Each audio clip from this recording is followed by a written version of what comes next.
Evidence of evolution. ठीक है, तो ये होगी हेडिंग नंबर हमारी 3rd। ठीक है, evidence of evolution, evidence of evolution.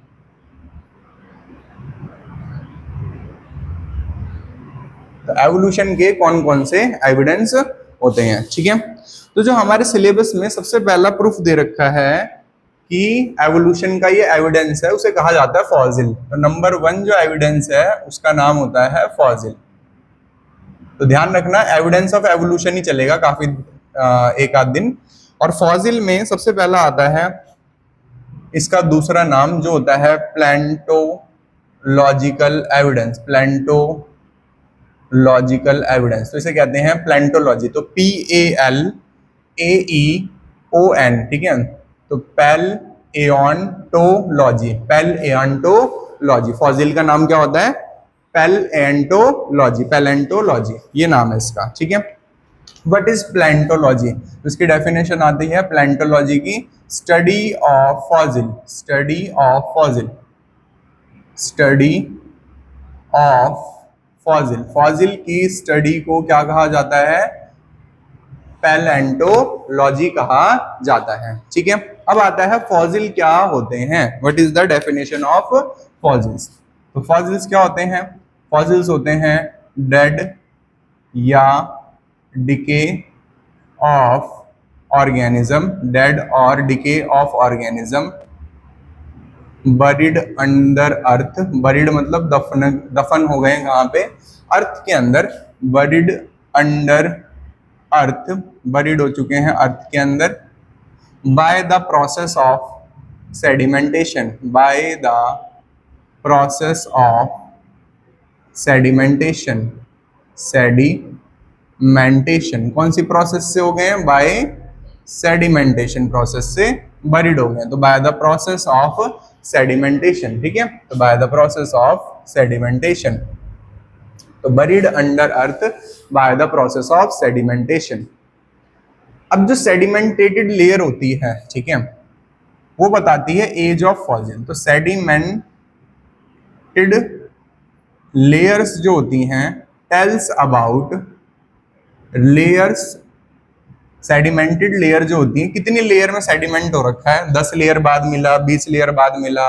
ठीक है, तो वो बताता है about age of fossil, tell about age of fossil. तो किसके बारे में बताता है?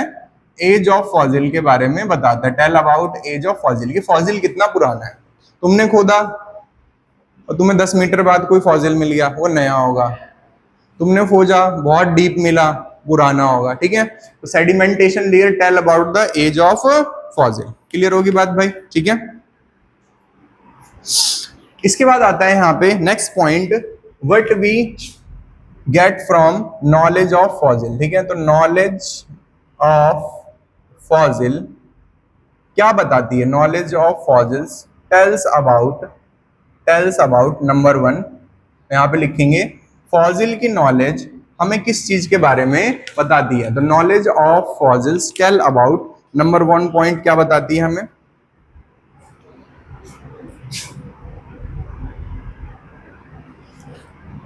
तो सबसे पहला आता है इसमें, जो सेडिमेंटेशन लेयर्स होती हैं वो बताती हैं एज ऑफ फॉसिल। तो पहला बताती है sedimentation layer, sedimentation layer tells about age of fossil, sedimentation layer tell about age of fossil. तो ये तो पहली नॉलेज मिलती है हमें इससे, about age of fossil, age of fossil. तो जो सेडिमेंटेशन लेयर होती हैं वो बताती हैं age of fossil.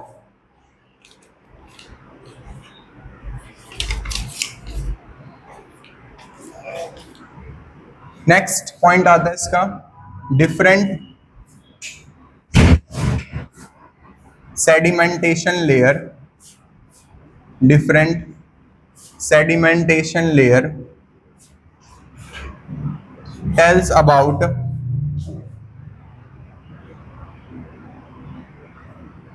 organism, tells about organism died during, ठीक है, जो मर गए, died during long history of earth, died during long history of earth, long history of अर्थ। तो ये उन ऑर्गेनिज्म के बारे में बताता है जो कि मर गए लॉन्ग हिस्ट्री ऑफ अर्थ के टाइम पे। फॉर एग्जाम्पल हम कहते हैं डायनासोर कौन से टाइम पीरियड में थे, तो तुम कहोगे सर जुरासिक, उसके ऊपर मूवी बनी है, ठीक है। मैं तुमसे बोलूंगा डायनासोर कब मर गए, तो तुम बोलोगे सर जुरासिक टाइम पे। जुरासिक में नहीं मरे। अर्थ कितनी पुरानी है, अगर किसी को याद हो अर्थ कितने टाइम पहले बनी है, 4.5 बिलियन ईयर अगो, है ना। तो हमने इस अर्थ को कई हिस्सों में बांट दिया, तो 1 billion year ago, 1 billion year ago, 1 billion year ago, 1 billion year ago, 0.5 billion year ago, कितना हो गया 4.5 बिलियन ईयर हो गया। अर्थ की हिस्ट्री को, अर्थ के टाइम को हमने कितने हिस्सों में बांट दिया, 4 हिस्सों में। कितने हिस्सों में बांट दिया, 4 हिस्सों में। फिर कुछ साइंटिस्ट ने बोला इसमें मजा नहीं आ रहा, इसको फर्दर बांट दो 3 हिस्सों में, इसको फर्दर बांट दो 3 हिस्सों में, इसको फर्दर बांट दो 3 हिस्सों में या 4 हिस्सों में, फर्दर बांट दो 3 हिस्सों में 4 हिस्सों में, इसको फर्दर बांट दो 3 हिस्सों 4 हिस्सों में। फिर कुछ नहीं कहा, फिर मजा नहीं आ रहा, इसको फर्दर बांट दो 3 हिस्सों 4 हिस्सों में, ठीक है। तो अर्थ को, अर्थ के टाइम पीरियड को जब हम डिवाइड करते हैं डिफरेंट टाइम में, तो उसे कहते हैं जियोग्राफिकल टाइम स्केल। तो division of long history of earth into different times is known as geographical time period, is known as geographical time period. तो what is geographical time period, earth की history को कई हिस्सों में बांटना। तो इसमें तुमने वर्ड सुने होंगे, पीरियड, इपोच, ठीक है, एरा, वर्ड सुना है ना, डिकेड, 10 साल को क्या कहेंगे, डिकेड कहेंगे, सुना है ये सब, ठीक है। तो एरा हो गया, डिकेड हो गया, इपोच हो गया, पीरियड हो गया, ऐसे करके इन्होंने कई हिस्सों में बांट दिया अर्थ के टाइम को। तो अर्थ के टाइम को जब हम कई हिस्सों में बांट देते हैं तो उसे कहा जाता है जियोग्राफिकल टाइम स्केल। तो उस हर स्केल में मान लो शुरुआती 1 बिलियन साल में कोई ऑर्गेनिज्म रहा होगा, मर गया होगा, फिर 1 बिलियन साल में कोई ऑर्गेनिज्म रहा होगा, मर गया होगा, समझ में आ रही बात। तो मतलब बहुत सारे ऑर्गेनिज्म ऐसे आते गए, मरते गए। तो different sedimentation layer tells about the organism died during the long history of अर्थ, ठीक है। तो जब जब हम सेडिमेंट से निकालते हैं ऑर्गेनिज्म को, तो वो ऑर्गेनिज्म हमें अर्थ की लॉन्ग हिस्ट्री के बारे में बताता है कि कौन सा ऑर्गेनिज्म पहले पाया जाता होगा और कौन सा ऑर्गेनिज्म जो है मर गया होगा, ठीक है। जो ये यहाँ पे फॉसिल्स हैं, ये हमें बताते हैं कि जो फॉसिल्स हैं, कुछ जो हैं वो तो नए वालों के जैसे हैं और कुछ जो हैं जो विलुप्त हो गए उसके रहते हैं। Fossils are similar to, fossils जो हैं वो सिमिलर हैं टू मॉडर्न ऑर्गेनिज्म। तो कुछ फॉसिल जो हैं वो किसके जैसे आएंगे, मॉडर्न ऑर्गेनिज्म जैसे हैं। एंड सम फॉसिल्स जो हैं वो किसके जैसे हैं, extinct one. Some fossils are same age some fossil are similar to extinct one। some fossil किसके जैसे सिमिलर हैं, टू extinct one। extinct का मतलब क्या होता है, बताओ जी, जो विलुप्त हो चुके हैं, तो क्या हो चुके हैं, विलुप्त हो चुके हैं, जो इस दुनिया में नहीं पाए जाते। इसका एग्जाम्पल क्या होगा, डायनासोर्स, है ना। हमें कुछ ऐसे फॉसिल भी मिलते हैं। डायनासोर के बारे में हमें कैसे पता चला कृति, बताओ, फॉसिल से पता चला। तो फॉसिल्स हमें क्या बताते हैं, फॉसिल्स हमें बताते हैं कि कुछ फॉसिल्स जो है वो नए वालों के जैसे हैं, जैसे हमें हमारे फॉसिल भी मिले। और कुछ फॉसिल हमें ये बताते हैं कि वो सिमिलर हैं किसके, जो ऑर्गेनिज्म एक्सटिंक्ट हो चुके हैं। तो fossils are similar to modern organism and some fossil are similar to the extinct organism, ठीक है। तो ये हो गया फॉसिल के बारे में 3 पॉइंट।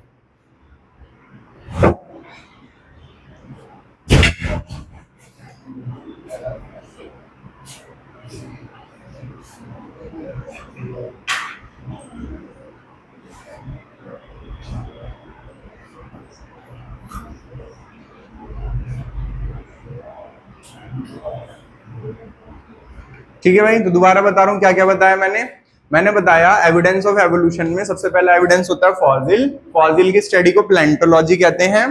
और dead decay of organism buried under earth by the process of sedimentation, इसे फॉसिल की डेफिनेशन कहते हैं। कितना सेडिमेंटेशन हो रखी है वो बताता है एज ऑफ फॉसिल के बारे में। नॉलेज ऑफ फॉसिल हमें क्या क्या बताती थी कि जितना सेडिमेंट हो रखा है, जितना डीप मिलेगा उतना वो पुराना होगा, जितना ऊपर मिलेगा उतना वो नया होगा, ठीक है।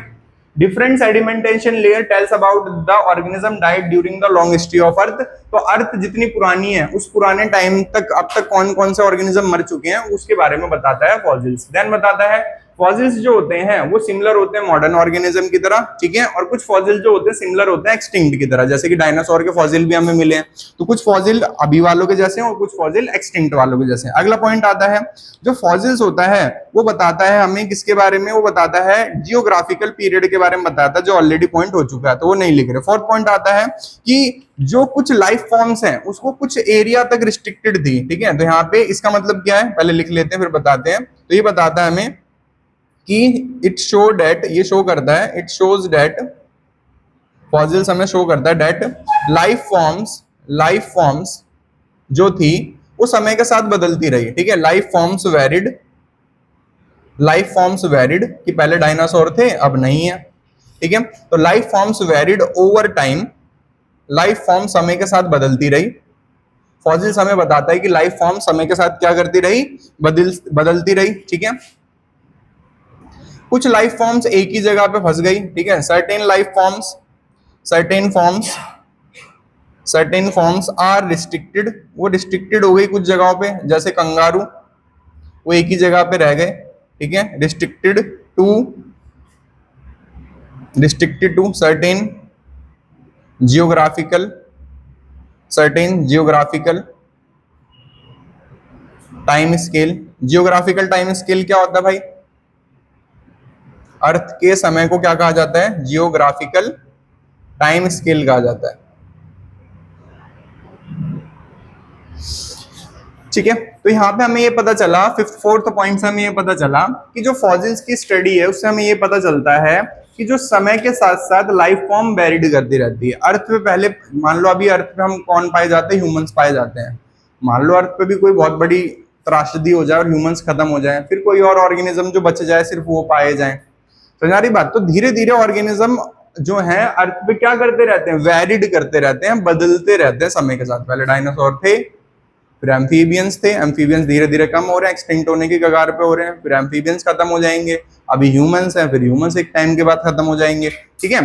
तो जो लाइफ फॉर्म्स है वेरिड होता रहता है समय के साथ साथ, ये हमें फॉसिल्स से पता चलता है। तो फॉसिल्स से हमें क्या क्या पता चलता है कि सेडिमेंटेशन जितनी लेयर वो एज बताएगी फॉसिल की, डिफरेंट सेडिमेंटेशन बताएगा कि कौन कौन ऑर्गेनिज्म मरा था लॉन्ग हिस्ट्री ऑफ अर्थ में, ठीक है, कि किस टाइम पे कौन सा ऑर्गेनिज्म मरा था। कुछ फॉसिल सिमिलर है मॉडर्न की तरह, कुछ फॉसिल एक्सटिंक्ट की तरह, ठीक है। और फॉसिल्स की स्टडी हमें बताती है कि लाइफ फॉर्म समय के साथ क्या करती रही, बदलती रही, ठीक है भाई, जल्दी से याद करो ये पॉइंट।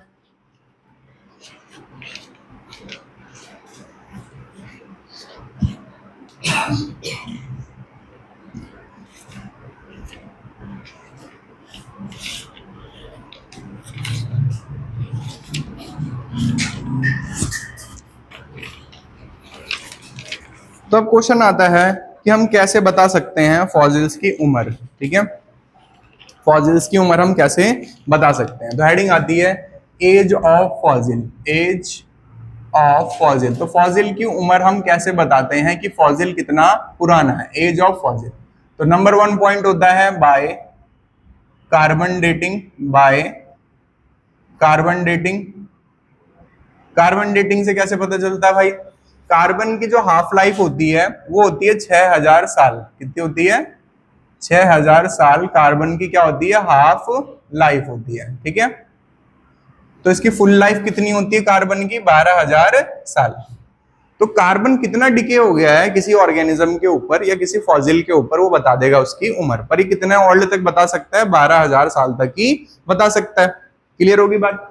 पर 12000 से साल से ज्यादा पुराना देखना है तो उसके लिए क्या करना पड़ता है, by uranium dating, by uranium dating. तो यूरेनियम की जो हाफ लाइफ होती है वो ज्यादा होती है, वो क्या होती है, ज्यादा होती है। तो अर्थ की लाइफ निकालने के लिए कि अर्थ कितना पुराना था, ठीक है, यूनिवर्स कितना पुराना था, तो उसके लिए किसकी मदद लेते हैं, हाँ यार इसकी कई करोड़ साल होती है, तो मैं ऐसे रैंडम लिखना नहीं चाहता क्योंकि एक्यूरेट डाटा नहीं पता, ठीक है। तो यूरेनियम की लाइफ क्या होती है, ज्यादा होती है, ठीक है। तो ये हो गया यहाँ पे यूरेनियम। एक लेटेस्ट मेथड आया है bye electron spin method, bye electron spin method. तो इसमें ये बोला गया कि इलेक्ट्रॉन जो है वो कौन सी शेल में है, कौन से ऑर्बिट में है, तो उसकी पोजीशन के अकॉर्डिंग एज बताते हैं हम। तो इसका तो खैर एक्यूरेट नहीं समझ में आया कि क्या मेथड है ये, पर ये दे रखा है कि लेटेस्ट में कौन सा मेथड आ गया है, इलेक्ट्रॉन स्पिन मेथड। एग्जाम में कौन कौन से ज्यादातर पूछता है, कार्बन डेटिंग पूछेगा, यूरेनियम डेटिंग पूछेगा, इससे ज्यादा नहीं पूछेगा। तो फॉसिल्स के बारे में हो गया। अब लिखेंगे हम सम एग्जांपल्स ऑफ फॉसिल, ठीक है। एग्जांपल्स क्या कह सकते हैं, एक तरीके से टाइप्स कह सकते हो फॉसिल्स के, कि फॉसिल्स के कितने टाइप्स हैं। तो यहाँ पे हम टाइप्स करके लिखेंगे, types and example, types and example. Example एक ही है इसके अंदर, खैर ठीक है। तो फॉसिल्स के टाइप एंड एग्जांपल, तो पहला टाइप होगा इसका होल फॉसिल।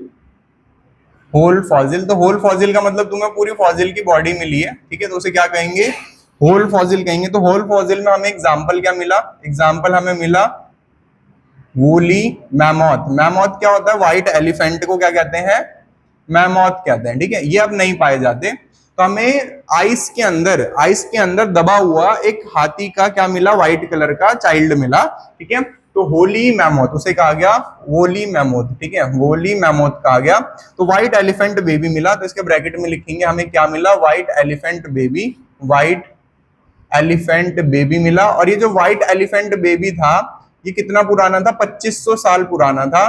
और ये इतना फ्रेश था कि इसका जो बॉडी को कट करा गया, तो इसका मीट इतना फ्रेश था कि उसे कुक करके किसी ऑर्गेनिज्म को दिया जा सकता था। इतना फ्रेश था 2500 साल पुराने बाद भी, जब इसको स्टडी करा गया। और ये विलुप्त हो चुके हैं, अर्थ पे नहीं पाए जाते, ठीक है। तो आइस में इतना ज्यादा ये क्या था, क्योंकि आइस क्या होती है, आइस नॉर्मली जमती है तो व्हाइट कलर की होती है, पर आइस जब बहुत ज्यादा टेम्परेचर पे जम जाती है तो ब्लू हो जाती है, ठीक है। कैसे हो जाती है, ब्लू हो जाती है। तो ग्लेशियर्स जो होते हैं वो ब्लू होते हैं, ठीक है। ग्लेशियर्स का कलर कैसा होता है, ब्लू कलर होता है, लाइट टाइप, तो उसे ग्लेशियर ब्लू कहते हैं, ठीक है। तो ग्लेशियर ब्लू कलर होता है, इसलिए उसमें ये पाया गया था, बहुत ज्यादा तगड़ी आइस में पाया गया था, तो वहां पे ये डिग्रेड नहीं हुआ। नेक्स्ट आता है petrification. Petrification, what is petrification भाई, पेट्रिफिकेशन का मतलब है, पहले डेफिनेशन लिख दूं, तो इसकी डेफिनेशन होती है ऑर्गेनिक मैटर। तो मतलब यूं मान लो, ऑर्गेनिक मैटर खत्म हो चुका है, replaced by inorganic matter, organic matter replaced by inorganic matter. तो इसका मतलब क्या आएगा भाई, कि जो कार्टून तुम देखते हो, टॉम एंड जेरी करके कार्टून देखते हो, तो उसमें टॉम जो होता है दीवार में जाकर टकराता है और वो छप जाता है, फिर उस जगह से निकल जाता है, पर उस जगह पे छपा हुआ था वो तो दिखता है ना, ये तो क्लियर होगी बात। तो उसमें क्या दिखा, उसमें टॉम तो नहीं है उस जगह पे, और उस जगह पे उसका क्या दिख रहा है, छाप। तो हमें कोई फॉसिल मिला, वो हमें शेप दिख रही है कि ऐसा रहा होगा, पर हमें क्या नहीं मिला, उसका रियल में कुछ नहीं मिला, ना हड्डी मिली ना बॉडी मिली, बस वहां पे क्या मिल रहा है तुम्हें, छाप मिल रही है। तो उसे क्या कहते हैं, organic matter is replaced by inorganic. बोलो भाई गौरव। हाँ, ये दूसरा टाइप है पेट्रिफिकेशन। थर्ड टाइप आता है कैप्रोलाइट। थर्ड टाइप आता है कैप्रोलाइट। तो कैप्रोलाइट का मतलब है तुम्हें क्या मिले, बॉडी पार्ट्स, तुम्हें मिले body parts. When body parts of fossil found, जब बॉडी पार्ट्स पाए जाते हैं किसके, फॉसिल्स के, जब बॉडी पार्ट्स पाए जाते हैं तो उसे क्या कहा जाता है, कैप्रोलाइट कहा जाता है। When body part of fossil found, fossil के बॉडी पार्ट पाए जाते हैं। फॉर एग्जांपल किसी का सिर्फ दांत मिला, डायनासोर का सिर्फ स्कल मिला, तो उसे क्या कहेंगे, कैप्रोलाइट कहेंगे, ठीक है। समझ में आ गई बात। एग्जाम्पल, एग्जाम्पल ओनली डायनासोर, ठीक है। डायनासोर का क्या पाया गया, हेड, डायनासोर का पाया गया हेड फाउंड। तो जब डायनासोर का हेड पाया गया तो उसे कहा जाएगा कैप्रोलाइट पाया गया, ठीक है। ये हो गए यहाँ पे इसके टाइप्स। तो फॉसिल्स हो चुके हैं हमारे कंप्लीट। ये हो गया फर्स्ट एविडेंस ऑफ एवोल्यूशन। तो एवोल्यूशन का क्या क्या एविडेंस है हमारे पास, क्या सबूत हैं एवोल्यूशन के, उसमें सबसे पहला था फॉसिल, ठीक है। ये वो सबूत है जो नहीं मानने वाला है वो भी मानता है कि हाँ ऐसा ही हुआ होगा। क्या कह रहे हो, पूरी बॉडी पता नहीं, शायद मिली हो, मैंने तो ऐसा सुना नहीं। म्यूजियम में तो दिखाते हैं भाई। अगर कोई टेक्नोलॉजी बनेगी आगे चल के तो इंसान जरूर करेगा, ठीक है, टेंशन मत लो, बहुत चुलबाजी है इंसानों में, तो करेगा जरूर इंसान उसको, अगर ऐसा कुछ हो पाया तो। मैंने बोला ना, फॉसिल हमें क्या बताता है कि organism varied during long history of अर्थ, कि ऑर्गेनिज्म समय के साथ क्या करते रहते हैं, बदलते रहते हैं। तो हम जब तक कुछ चुलबाजी नहीं करेंगे तो बदलेंगे कैसे, है ना। अब नेपाल में त्रासदी हुई बहुत तगड़ी, है ना, रिवर का जो बेड है, रिवर का बेड क्या होता है, खादी कहते हैं, ठीक है। खादी क्या होता है, जहां से रिवर बहती थी। अब वहां पे कई सालों से रिवर नहीं भाई, 50 साल 60 साल से वहां रिवर नहीं भाई, इनको लगा अब रिवर बहेगी नहीं कभी जिंदगी में, ठीक है। अब उसी रिवर बेड पे क्या बना हुआ था, यूनिवर्सिटी बनी हुई थी, ठीक है। वहां से पीछे ग्लेशियर मेल्ट हुआ अचानक से। अचानक क्या मेल्ट हुआ, ग्लेशियर मेल्ट हुआ। ग्लेशियर मेल्ट करके किस में गिर गया, नदी में गिर गया। नदी में जब अचानक से इतना बड़ा ग्लेशियर गिरा तो भाई एक पानी, ठहरा हुआ पानी है, उस ठहरे हुए पानी में तुमने बहुत बड़ा पत्थर लाकर डाल दिया तो पानी क्या करेगा, उछलेगा। वहां पे पानी क्या बढ़ गया अचानक से, तो ग्लेशियर उसके अंदर आ गया, प्लस टुकड़े उसके पिघल पिघल के साथ में जा रहे हैं ग्लेशियर के।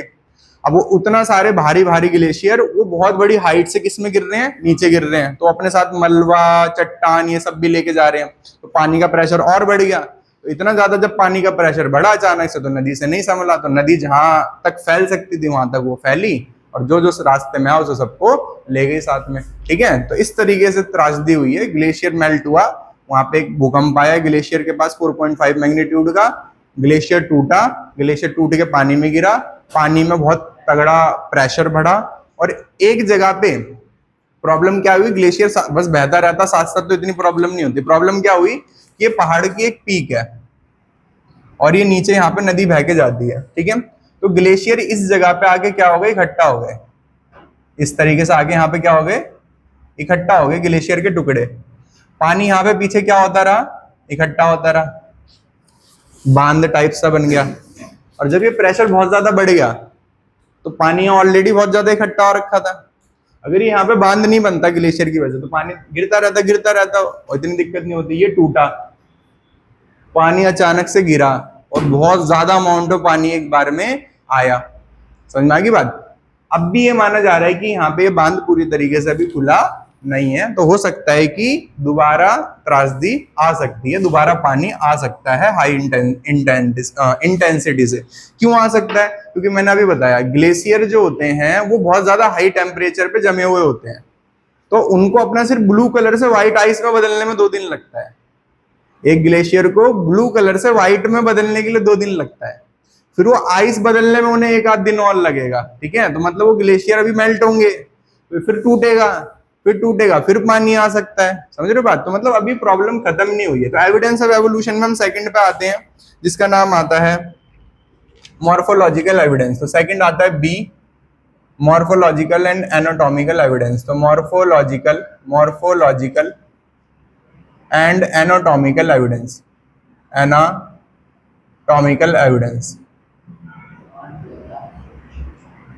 ठीक है। तो मॉर्फोलॉजी और एनाटॉमिकल एविडेंस क्या होते हैं, ठीक है।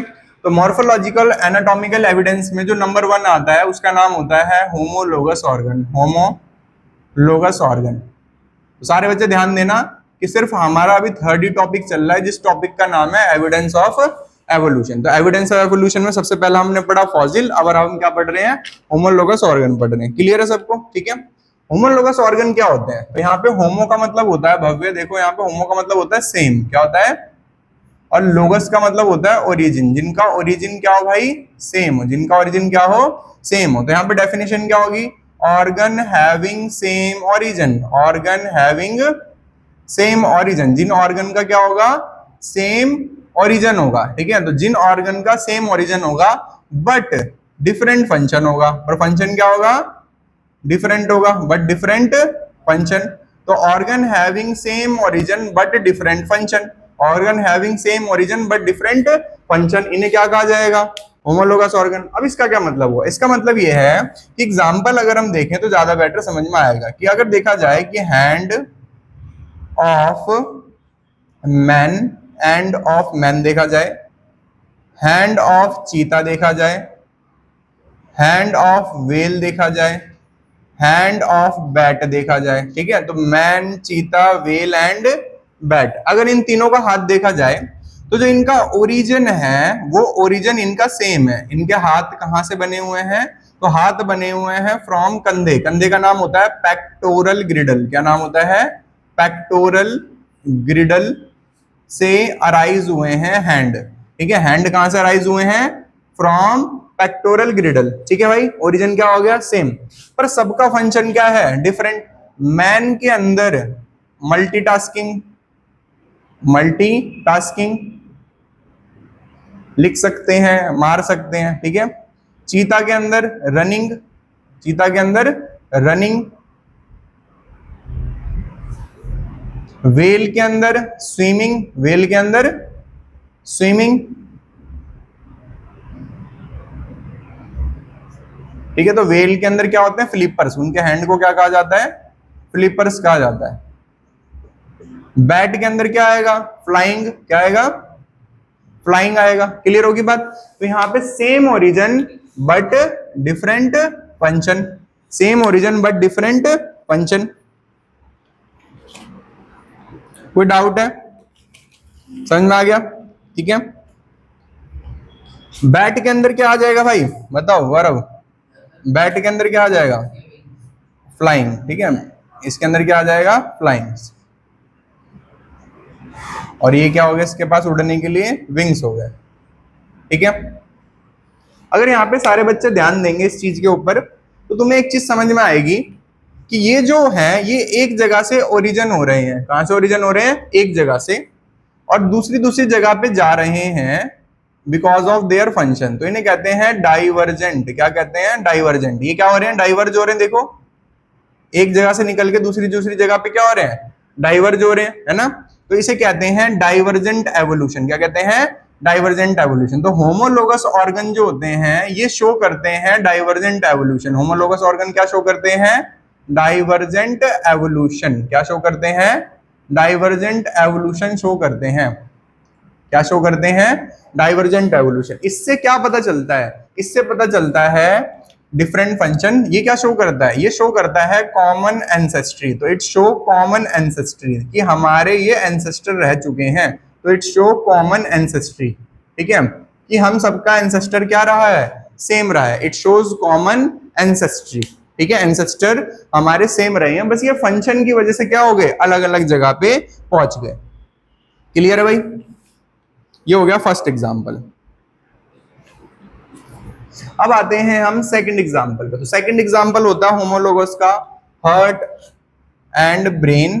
तो heart and brain of vertebrates, heart and brain of vertebrates, vertebrates. तो वर्टिब्रेट्स जो होते हैं उनके हार्ट और ब्रेन।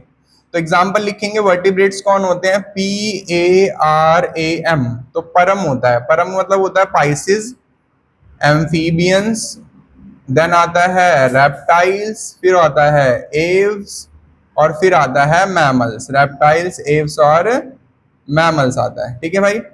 पाइसिस मछलियां जो होती हैं, ठीक है, जो मछलियां होती हैं, मछलियों के पास टू चैम्बर्ड हार्ट होता है। क्या होता है, टू चैम्बर्ड हार्ट होता है, ठीक है, टू चैम्बर्ड हार्ट होता है। एम्फीबियंस के पास थ्री चैम्बर्ड हार्ट होता है। रेप्टाइल्स के पास थ्री चैम्बर्ड हार्ट होता है। एव्स के पास फोर चैम्बर्ड हार्ट होता है। मैमल्स के पास फोर चैम्बर्ड हार्ट होता है। क्लियर होगी बात यहाँ पे। पर सबका ओरिजिन क्या आएगा, सेम। सबका ओरिजिन क्या आएगा, सेम। जितने भी हार्ट हैं वो मीजोडर्मल ओरिजिन है। इनका ओरिजिन क्या है, मीजोडर्मल ओरिजिन है। इनका ओरिजिन क्या है, मीजोडर्मल ओरिजिन है। मीजोडर्मल का मतलब क्या होता है भाई, जो जाइगोट डेवलप कर रहा होता है तो उसकी तीन लेयर होती हैं, एक्टोड्रम, मीजोड्रम और एंडोड्रम। तो ये सारे के सारे कहां से बने हुए हैं, मीजोड्रम से। तो सबका ओरिजिन सेम है, पर फंक्शन क्या है भाई भव्य, सबका डिफरेंट। ये सिर्फ टू चैम्बर्ड है, ये थ्री चैम्बर्ड है, ये थ्री चैम्बर्ड है, फोर चैम्बर्ड, और ये क्या आएगा, फोर। गलत लिख दिया क्या मैंने,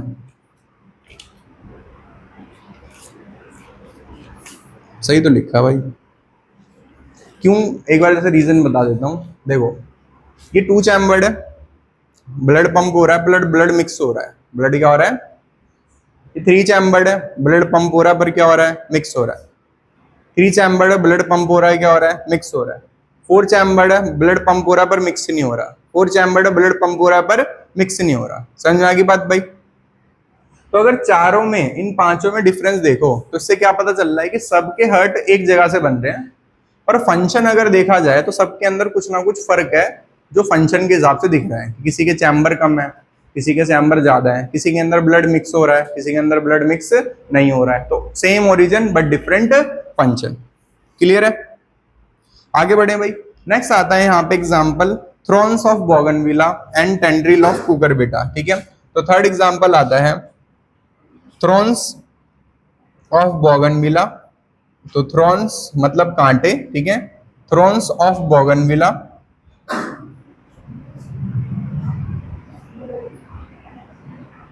तो bougainvillea, and tendrils of cucurbita. Tendrils मतलब क्या होता है, बेल, ठीक है, tendril of cucurbita, tendril of cucurbita. खीरा एक्सेट्रा जो हो गए वो किस में आ गए, कुकरबिटा में। ये दोनों होमोलगस है, ठीक है, पर कांटे का काम क्या आएगा, प्रोटेक्शन, कांटे का काम क्या आएगा, प्रोटेक्शन। और टेंड्रिल का काम क्या आएगा, बेल, बेल किस लिए होती है, सपोर्ट के लिए, बेल किस लिए होती है, सपोर्ट के लिए।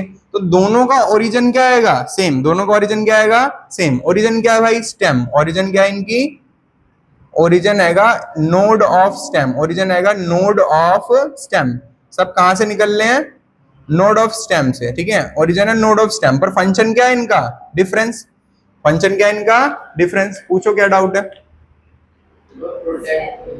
किसकी, कुकरबिटा की, CURBITA, कुकुरबिटा, ठीक है। बोगनवेलिया, ठीक है, BOUGAIN, ठीक है, बाउगन, एंड विलिया, VILLEA, बाउगनविलिया, ठीक है। तो ये हो गए यहाँ पे कांटे और बेल, ठीक है, टेंड्रिल ऑफ कुकरबिटा।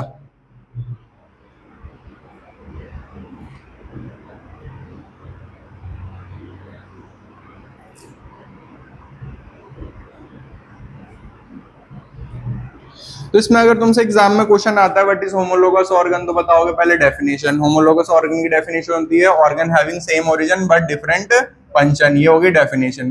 फिर बताओगे होमोलोगस ऑर्गन के एग्जाम्पल, एग्जाम्पल क्या होते हैं भाई, तो एग्जाम्पल बताओगे सबसे पहला हैंड ऑफ ए मैन, चीता, वेल एंड बैट, इनके क्या होते हैं, हाथ जो होते हैं ये होमोलोगस होते हैं। होमोलोगस में अगर ओरिजिन पूछ लिया तो ओरिजिन बताओगे, नहीं पूछा तो नहीं बताओगे, ठीक है। ये पेक्टोरल ग्रिडल पूछेगा तो बताएगा वरना नहीं बताओगे, ठीक है। इसके बाद यहाँ पे एग्जाम्पल लिखोगे हार्ट और इसका, ठीक है, ब्रेन का, देन थ्रोन्स ऑफ बोगनविलिया और टेंड्रिल ऑफ कुकरबिटा। एग्जाम में हो सकता है कि तुम्हें एग्जाम्पल दे दे और बोले बताओ किसकी बात हो रही है, ये वाला आया हुआ जैसे कई बार, thorns of bougainvillea, tendril of cucurbita लिख देगा, बताओ ये किससे बिलोंग करता है, उसके बारे में एक्सप्लेन करो। फिर अगर और डीप बनाना चाहा तो ये बोल देगा होमोलोगस ऑर्गन कौन सा एवोल्यूशन शो करते हैं, divergent evolution. What is divergent evolution, की भाई एक ओरिजिन से सबका फंक्शन क्या हो गया, डिफरेंट हो गया, तो ये डाइवर्ज हो गया, this is called divergent evolution. Clear होगी बात। डाइवर्जेंट एवोल्यूशन क्यों होता है, बिकॉज भाई इन सबका ओरिजिन सेम है पर इनकी नीड्स अलग अलग है, इनकी नीड्स अलग अलग है, तो they diverge due to different adaptation and need. ये डाइवर्ज करे because of different adaptation and need, इनकी नीड अलग थी तो इसलिए ये हाँ दूसरी जगह पे क्या करिए, हाँ कॉमन एंसेस्ट्री का मतलब है कि हम सब एक ही जगह से क्या हुए हैं, इवॉल्व हुए हैं, ठीक है। इरेज कर दे भाई, इससे समझ में आ गया, कोई डाउट है इसमें, सत्यम क्लियर है, ठीक है। इरेज करते हैं इससे। तो नेक्स्ट आता है यहाँ पे एनालॉगस ऑर्गन। तो होमोलोगस खत्म हो गया, अब बात कर रहे हैं हम एनालॉगस ऑर्गन की, ठीक है। तो अब हम बात करेंगे एनालॉगस ऑर्गन की। कोई डाउट हो तो पूछो भाई।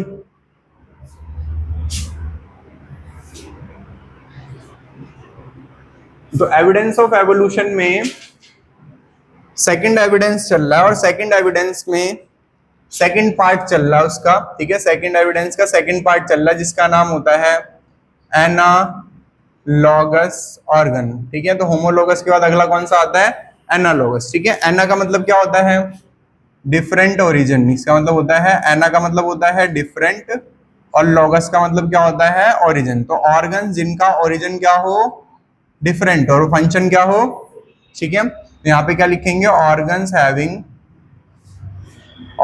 having different origin but different origin, पर फंक्शन क्या होगा, तो organs having different origin but same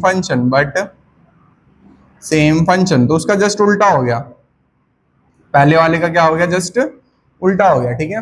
but same function, तो ये हो गई definition, this is the definition. अब आते हैं इसके एग्जाम्पल जो एग्जाम के लिए तुम्हें लिखने हैं, ठीक है, क्योंकि एग्जाम्पल इंपॉर्टेंट है। उसे मिस नहीं कर सकते और अपने मन से भी नहीं लिख सकते, ठीक है। तो इसका एग्जांपल आएगा सबसे पहले wings of a bat, wings of a bat, ठीक है। तो एक विंग्स किसका आएगा, sorry butterfly, wings of butterfly, bat का तो हो चुका, wings of butterfly and wings of bird, wings of butterfly and wings of bird. इन दोनों में डिफरेंस क्या होता है इस चीज को समझते हैं। अगर हम बटरफ्लाई के विंग्स बनाएं तो ये बटरफ्लाई का हेड हो गया, बटरफ्लाई का थॉरैक्स हो गया, बटरफ्लाई का एब्डोमेन हो गया। तो ये हेड हो गया, ये थॉरैक्स हो गया, ये एब्डोमेन हो गया। तो बटरफ्लाई के विंग्स कहाँ पे होते हैं, बटरफ्लाई के विंग्स होते हैं थॉरैक्स पे। कहाँ पे होते हैं, थॉरैक्स पे होते हैं। क्लियर होगी बात। तो इसका ओरिजिन क्या हो गया, बटरफ्लाई के विंग्स का ओरिजिन क्या हो गया, थॉरैक्स। क्या हो गया, थॉरैक्स, यस और नो, ठीक है। अगर हम बात करें बर्ड्स, तो बर्ड्स का ओरिजिन क्या होगा, तो बर्ड्स में अगर हम बात करें तो हमने बर्ड्स अगर ड्रॉ करा तो ये बर्ड्स बनाया, बर्ड की चोंच बनाई या आंख बनाई बर्ड की, ठीक है। ये बॉडी बना दी बर्ड्स की अजीब सी, और ये हो गया यहाँ पे बर्ड्स, ठीक है। तो ये हो गया बर्ड। तो बर्ड का हमने क्या बनाया, ये लेग्स बना दिए, तो इसे कहेंगे हिंडलिम। क्या कहेंगे, हिंडलिम कहेंगे। अब इसका आगे का हाथ क्या है बर्ड्स के, तो आगे के हाथ किस में डेवलप हो गए, विंग्स में। आगे के हाथ किस में डेवलप हो गए, विंग्स में। तो आगे के हाथ को इंग्लिश में कहते हैं फोरे लिम्स। क्या लिखते हैं, तो बर्ड्स के फोरे लिम्स किस में डेवलप हो गए, विंग्स में, ठीक है।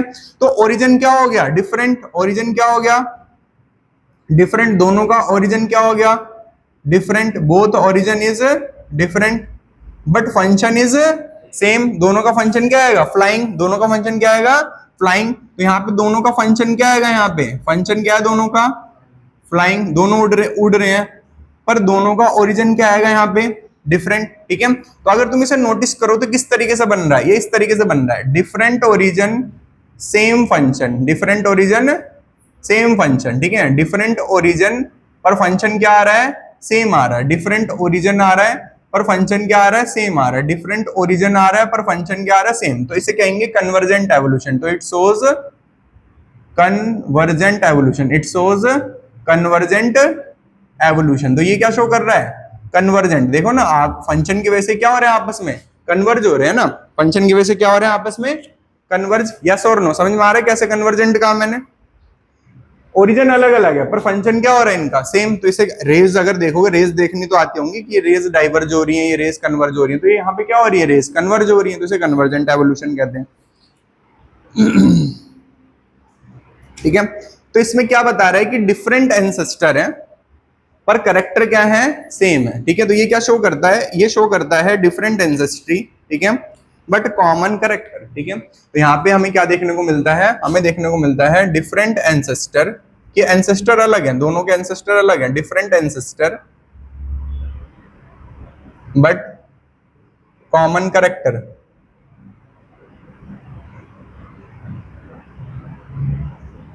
ठीक है। तो इससे हमें पता चलता है कि डिफरेंट एंसेस्टर है पर कॉमन क्या है, करेक्टर है। क्लियर है भाई। अगले पॉइंट पे आते हैं, eyes of octopus and eyes of mammals, ठीक है। तो हमारी आंखें और ऑक्टोपस की आंखें, ठीक है।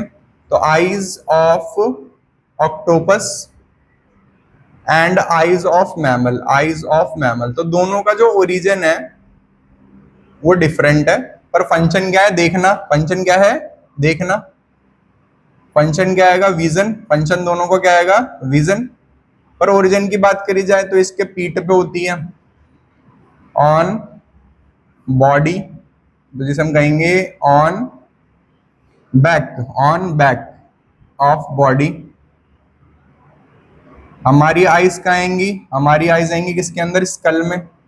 हमारी कहाँ पे आईज, इन स्कल या हेड में, स्कल के अंदर आएंगी या हेड के अंदर। पर दोनों का फंक्शन क्या आएगा भाई, विजन। तो different origin but same function. तो मतलब हमारे इनके एंसेस्टर और हमारे एंसेस्टर क्या है, डिफरेंट है पर कैरेक्टर क्या है, सेम है। नेक्स्ट एग्जांपल आते हैं, flippers of penguin and dolphin.